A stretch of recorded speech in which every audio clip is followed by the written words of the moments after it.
i dubbi del Movimento 5 Stelle sul ruolo di Matteo Salvini nel caso Siri, perché lasciò redigere ad Arata il programma energetico della Lega? Il Movimento 5 Stelle torna a sollevare dubbi sul caso Siri tirando questa volta in ballo Matteo Salvini. La base del Movimento 5 Stelle torna a interrogarsi sui rapporti tra il leader del Carroccio, il sottosegretario leghista finito al centro di un'indagine e la figura di Arata, imprenditore in odore di mafia. Caso Siri, i dubbi del Movimento 5 Stelle su Matteo Salvini. Salvini ha detto di non conoscere Arata e di averlo visto una sola volta nella vita, allora perché lo propose ai vertici di Arera? Perché gli lasciò redigere il programma energetico della Lega? Perché condivise sul suo profilo ufficiale Twitter le proposte di Arata considerandolo un uomo della sua squadra? Perché si avvalse dell'intermediazione del figlio Francesco per incontrare Steve Bannon? E perché l'altro figlio di Arata, Federico, recentemente è stato assunto da Giorgetti a Palazzo Chigi.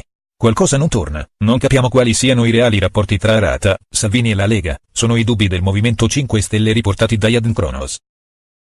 Come ribadito da Luigi Di Maio, il Movimento 5 Stelle ha deciso di affidarsi al premier Giuseppe Conte, il quale dovrebbe aver sentito Siri prima della sua partenza per la Cina. Il Movimento 5 Stelle si affida al premier Giuseppe Conte. Il capo del governo ha informato che prenderà una decisione sulle dimissioni del sottosegretario leghista dopo il suo viaggio istituzionale in Cina.